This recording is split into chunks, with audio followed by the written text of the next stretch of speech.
This is News 3 at 6. The end of our bitter cold spell is almost here. A warm-up is on the way if we can make it through tonight. Our team coverage of the cold weather continues. We are monitoring everything from power outages to snow days. But let's get an update with meteorologist Dana Fulton. A lot of kids and parents are going stir crazy, Dana. Is that the truth or what? We have had a very cold stretch of days, and actually today we've started off our little bit of a warming trend. This morning our temperatures dropped to 26 degrees below zero. That broke the previous record for the day of 22 degrees below zero. Right now, we're at about a 6 below for Madison and in Janesville, 7 below in Platteville. And we've only watched our temperatures climb today. Overnight, we're going to stay pretty close to where we're at right now. Temperatures will be hovering at just a few degrees below zero for us. Of course, the wind chill still a factor. Thankfully, our breeze is going to stay fairly light. It does feel like we're closer to 19 below in Madison right now, though. Also talking about some light snow and flurry chances, mainly along the state line, but also seeing a few snowflakes swirling around in Dane County. Not much accumulation expected for us this evening. We may see up to an inch along the state line, but the snow will be ramping up here just in the next few hours. This isn't an all-night event for us. To start off the day tomorrow, again, temps staying just a few degrees below zero. In the afternoon, though, we finally crossed that threshold above zero. We're looking at a high of 18 for your Friday, and it's going to be much more mild by Saturday and Sunday. Take a closer look at that weekend in just a few minutes. Dana, thank you. For the second day in a row, the extreme cold brought power outages to our area. Jamie Perez shares how not having heat for 5 hours brought out the best in Livingston.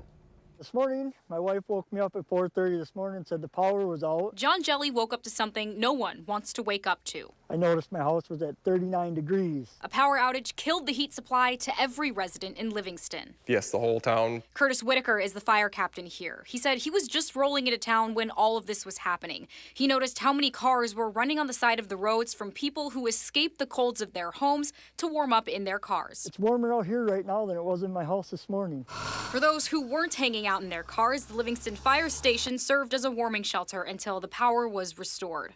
Didn't want to leave there because it was nice and warm in there. Of course, in a town this small, with a community this tight-knit, the fire department always comes through. They're always willing to help out. Anytime you need them, you can call them up for anything. I guess it's just what we do. Makes you feel good. That's why you do it.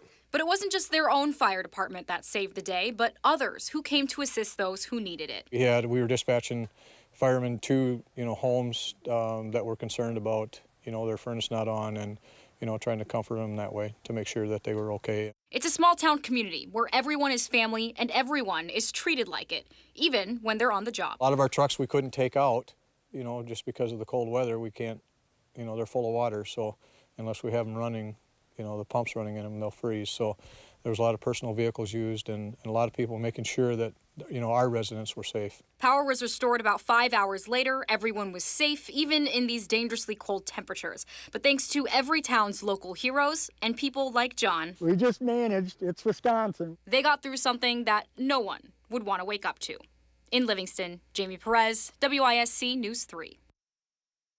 And a special thanks to those fire crews involved, all of which are run entirely by volunteers. Area hospitals and clinics have seen several patients related to cold weather injuries. 10 people have gone to SSM Health locations, 8 at St. Mary's Madison, 2 more at St. Mary's Janesville. And as of yesterday, UW Health had treated 7 cases of frostbite. The cold impacting several states, of course, stretching from the upper Midwest all the way up to New England to Maine. 11 people have lost their lives as a result of the cold. When it comes to the cold, we need to take extra care when it comes to the elderly population. The Heritage Senior Living Facility Monona is keeping residents inside and checking on them to make sure room temperatures are at a normal level. Staff is also making sure doors are secure so everyone stays safe. For seniors living on their own, set your heat to at least 68 degrees. Dress warmly, sleep in extra layers as seniors lose body heat faster than the rest of us. Limit the exposure of skin, especially during bathing times, even when you're indoors and your skin is exposed during this cold weather. Really limit that time, making sure that they're dried properly. Hair is not air dried, but dried with a hair dryer. It is important to especially look out for Alzheimer's patients as they have a tendency to wander. After several days of school canceled, will that mean a shorter summer is ahead for students? That's the question Rose Schmidt asked local school districts. She's here to share what she learned today. Rose? Eric, each school district will have to make a decision about what to do to make up those days. For many of them, their options are canceling or adjusting staff-only days, getting rid of early release days, or tacking on extra days in June. Inside the socks-only zone at Play in Wisconsin. It's safe, it's entertaining. Stir-crazy kids are able to bounce somewhere other than off the walls. So I texted a whole bunch of people and I was like, let's get our kids out. We're heading here to get their wiggles out, to get some energy out, and it's been a great thing because they are going crazy, bouncing on the trampolines. Liz Fitzpatrick texted this group of second-grade parents from Middleton. Our screen time was getting out of control. We had to just turn off the video games and make our way into active, and so with the text, I was like, perfect, we need to get out of the house. After many days spent inside, we had 2 days of school last week, and now we will be on 2 days of school this week. But after all of this playtime and time away from school, how will the districts make up for it? Officials at Madison Metropolitan School District tell us they won't make that decision until the end of winter. And right now, K-12 students at Middleton Cross Plains won't have to make up days at the end of the school year. These days off have been somewhat of a challenge for parents. We're all very lucky that we have some flexibility with work and between spouses taking turns and stuff, but I imagine that for a lot of people, it's not so easy. But the more difficult part might be having to explain to your second grader why she can't be outside. And I said, you can't be outside at all for any amount of time without your gloves and hats. I'm going to be that mom today and make sure that you do it. And understanding that endless explanations and managing schedules all come with the territory when you're a mom. No, I figure we'll go with the flow. It'll all work out. Under state law, students in different grade levels are required to be in school for a certain amount of hours, and that dictates how many hours they may need to make up, or if they already have enough time saved up, they don't need to make up any days at all. All right, Rose Schmidt in studio tonight. Rose, thank you. For many, this cold stretch could mean missing out on meals. For students in poverty, school being closed means families will have to turn elsewhere. Adam Duxter shares how food pantries in Janesville are trying to meet students' needs. Adam? Yeah, well, Eric and Charlotte, for some, these cold days have been a relief, but for others, it has been a stressor no longer having that warm room and warm food that school can provide. In the Salvation of Army in Janesville and the Echo Food Pantry have been working to meet the needs of these families. Associate Director Jessica Locker tells me that this is something the pantries actually prepare for and that they're working with the families in the district to make sure no one goes hungry. When children are in school, they're able to get a free breakfast, and especially if they're in poverty, they get that breakfast, and they also are able to get free or reduced lunch. So that's a big thing, especially if our families that we're serving who are in poverty, they don't have enough money to pay for rent, utilities, transportation, and always have enough food on their table. Last week, the school district of Beloit said their student poverty level is one of the main reasons not to cancel school, but the recent cold has forced that district to close now for several days in a row. And if you'd like to find a full list of the food pantries in the Rock County area, you can find that on our website, channel3000.com.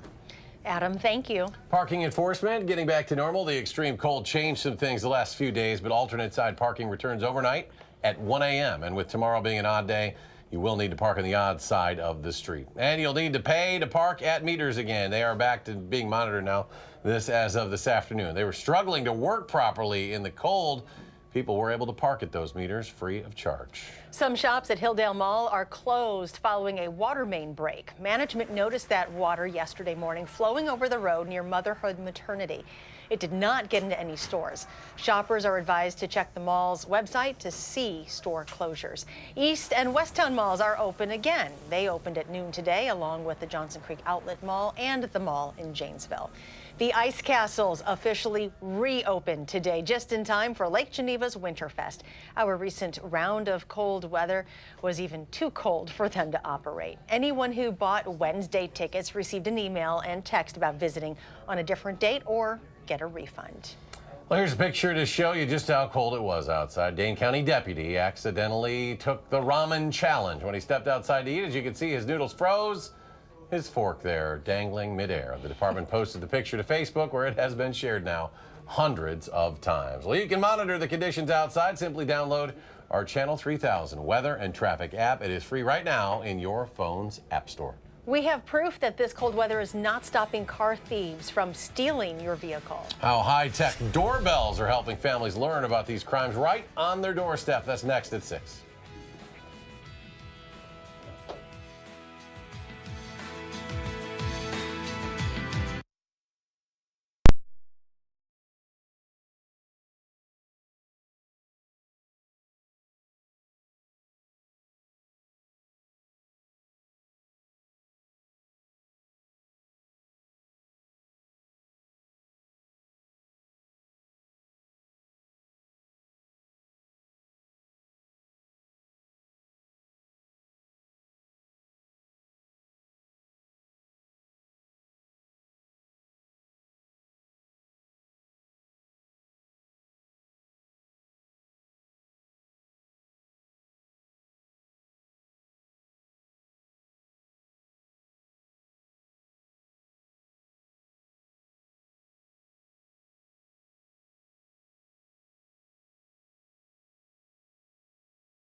Fitchburg police are searching for a missing mother and daughter from Fitchburg. They'd like you to take a close look at this photo. 24-year-old Lachey Nicole Mitchell, last seen a week ago with her 9-month-old daughter. Mitchell was wearing black leggings, black boots, had her hair braided in a ponytail. Her daughter was in a pink snowsuit. Anyone who sees Mitchell or knows her whereabouts is asked to call Fitchburg Police, area code 608-270-4300. The Dane County Sheriff's Department is reminding people that crime doesn't stop because of the cold.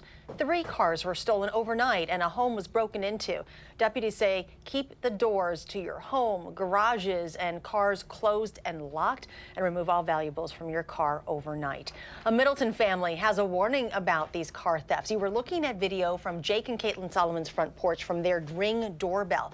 Their Jeep was stolen from their driveway about a week ago, and police found the car miles away on Fish Hatchery Road, but without the keys. Well, this is the video of those burglars returning to their home, trying to get in with their keys. Fortunately, the Solomons had just changed all the locks and the garage code. They are warning others this kind of thing can happen in any neighborhood. Experts are predicting another challenging year for dairy farmers. This comes after 4 years of low milk prices. Analysts with the UW expect prices to be better than last year, but not by much. One positive, the new farm bill that includes an improved insurance program to help farmers during times of low prices. But the program was delayed by the government shutdown. With the shutdown temporarily over, the Farm Services Agency needs to write the rules for the program before payments start. While everyone is excited about the warmer weather, that could mean a few challenges. Dana is going over chances of rain this weekend. That is next in our first alert forecast.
Welcome back. The bitter cold is not stopping firefighters from doing their job. This is a photo of Mitch Hansen. He is the chief of the Cameron Fire Department in Wisconsin.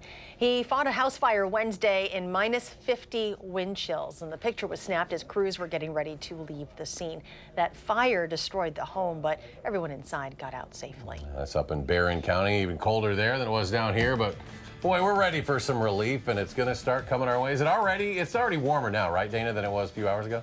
Hey, we're actually starting to step back just a little bit, but you're right. You're very, very right that we have already started to warm up, and we're going to stay pretty steady overnight. Temperatures hovering just a few degrees below zero, plus or minus over the next few hours, but they have improved greatly. As Eric mentioned, we started the morning off at 26 degrees below, and right now we're sitting just a few degrees below zero, so a big climb for us today. Tomorrow it's going to get even better. By the weekend, actually can use the word mild for Saturday and Sunday. We are going to have a little more moisture come in for this weekend. May start off as some drizzle and then freezing drizzle possible early on Sunday as temperatures drop close to freezing again.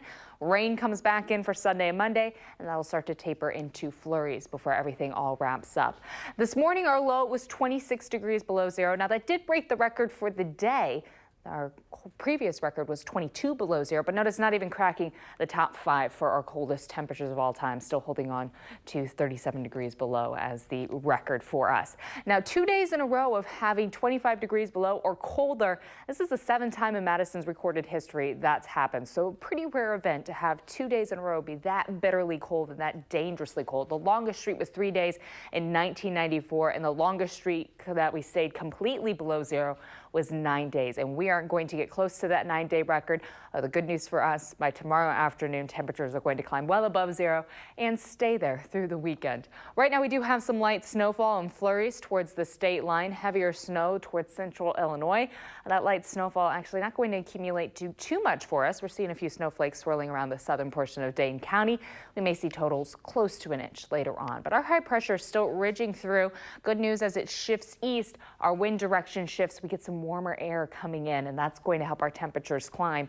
These fronts off to the west stay stationary for a little longer, and then we are expecting them to start to move in our direction. We will have a warm front crossover first into Sunday, and you're going to notice a temperature jump by Sunday and Monday. Looking at our future track, this light snow chance just continues for the next few hours. Again, not accumulating to anything, and those temperatures stay steady. By Friday morning, we're still a few degrees below zero, but it's not too bitterly cold outside. By Friday afternoon, we're actually in the teens. Overnight, we're going to become mostly cloudy, and we'll start off Saturday mostly cloudy, and then the rain chance comes in later on in the evening and overnight. We have some light rain and drizzle. We may see a little freezing drizzle mix in there early Sunday because those temps are going to drop close to 32. Throughout the day on Sunday, there's a chance for rain showers, and by Monday, we'll steadily transition from rain to maybe a bit of a mix at times, which could make things a little messy Monday afternoon, and then transitioning to some light snow and flurries before everything tapers off overnight Monday and into Tuesday morning. So again, snowfall totals staying pretty minimal for us tonight, just under an inch for most of the area, a few tenths of an inch for Madison on north. That temperature swing between this morning and Sunday afternoon, 70 degrees for us. So a big swing by Sunday. We're moving in a totally new direction. Now, our high for the day was actually just an hour ago. We hit 5 degrees below zero finally, again, starting the day at 26. So that's our new record low. Sunset still getting later and later at 5:08 this afternoon or this evening. Again, overnight, we're going to hold fairly steady, plus or minus a degree or two. This light snow will be wrapping up for us. Tomorrow, plan on a high of 18 degrees with a variably cloudy sky. Certainly not quite as cold outside for your Friday afternoon. And by the weekend, it is going to be much more mild. The rain starts for us late on Saturday and is going to stay throughout much of the day on Sunday and Monday. Temperatures will be in the upper 30s on Saturday, low 40s on Sunday, and the mid to low 40s by Monday. We have another front that'll swing through, though. The 40s don't stick around for long. We'll be cooling back down by the middle of the week. A little more seasonal weather for Tuesday and Wednesday, and we cool down quite a bit again for the end of the week. By Thursday and Friday, we're talking about temperatures back below zero for our overnight lows. At the start of the day, Wesley Matthews was with the Dallas Mavericks. Tonight, he's with the worst team in the NBA, at least for now. Stories coming up in sports. Hi, I'm Michelle Carolla. Tonight on the news at 9, the drastic change in temperatures could cause a lot of problems, including flooding. How to prepare? That's first on Fox at 9.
Wesley Matthews' NBA journey has taken another new direction. Today, the Dallas Mavericks trade Matthews to the New York Knicks in a 9-player deal. It's likely Matthews will look for a buyout and maybe still join a playoff contender this season. The deal is Matthews, Dennis Smith Jr., DeAndre Jordan, and 2 first-round draft picks from Dallas to New York. And the Knicks send Kristaps Porzingis, Trey Burke, Courtney Lee, and Tim Hardaway Jr. to the Mavericks.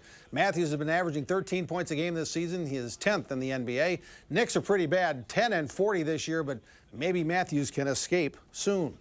Super Bowl 53 is Sunday on Channel 3. We'll be watching 2 former Badgers in the game, Patriots running back James White and Rams right tackle Rob Havenstein. Havenstein has developed into a really good player. In fact, Pro Football Focus rated him the best run-blocking tackle in the NFL. Havenstein knows he's lucky to be in the Super Bowl in just his 4th NFL season. Well, so our left tackle, Andrew Whitworth, he's been playing for 13 years now. This year was the first year he won a playoff game, let alone made it to the Super Bowl. So some guys, I mean, a lot of guys, I would say the majority of guys never get an opportunity to come here, and we've just been, we've been blessed, to come here and have an opportunity to play for a world title. Super Bowl 53 Sunday in Atlanta. The Patriots are 2.5-point favorites right now. We'll have the kickoff of the Rams and Patriots Sunday afternoon, 5:30 on CBS and Channel 3 from Mercedes-Benz Stadium in Atlanta. The Badger men's basketball team hosts Maryland tomorrow night at 8 at the Kohl Center, and they're trying to make it a unique atmosphere for the game. It's going to be a whiteout. They're asking fans to wear white to the game, and with all the snow piled up around here, seems appropriate to wear white. That's tomorrow night at the Kohl Center at 8, Wisconsin and Maryland. When the Brewers get to spring training in less than 2 weeks, one of the big stories to watch will be the comeback of pitcher Jimmy Nelson. The last we saw of Nelson was September of 2017. He hit a ball off the wall at Wrigley Field, tried to scramble back to first, and jammed his right shoulder into the base. After surgery, he didn't pitch all last season. He hopes to make a triumphant return in 2019. I'm going into the spring training with the same routines and the same mindset of earning my spot back and helping this team to the best of my ability. And I think, everything I've been doing over the last 16 months, will finally pay off. And, so I'm just looking forward to finally putting it behind me. One of my goals is to start opening day. That goal is still never as important as the, winning the World Series goal. Our next Prep Mania game of the week is Tuesday when Monroe visits Monona Grove in girls basketball. We'll have the game live on channel3000.com Tuesday night, 7:15. PGA Waste Management Open. Ryan Armour, 349-yard par 4, 17th hole. He's going to try and drive the green. Look, too bad. Oh, boy. It's going left. Oh, there's water over there. Oh, no. Oh, no. Oh. But wait. The ball hit a TV cable and stopped on a rock. Armour took a drop, got up and down, and made a par 4. That never happens around here. And that's okay because of the cable being there. They're like, you got a drop. TV, helping out. Yeah, see, always we are there for you. Final check with Dana. It is still cold outside. It will be cold throughout the night and into tomorrow morning. Temperatures actually aren't going to move around much for us overnight. That's the good news. We won't drop anymore. Tomorrow afternoon, we finally climb into the teens, and Saturday and Sunday will be close to 40 degrees for afternoon highs. Same for Monday for us. Ready for that. All right, thanks for joining us. Have a great evening, and we'll see you back here at 10.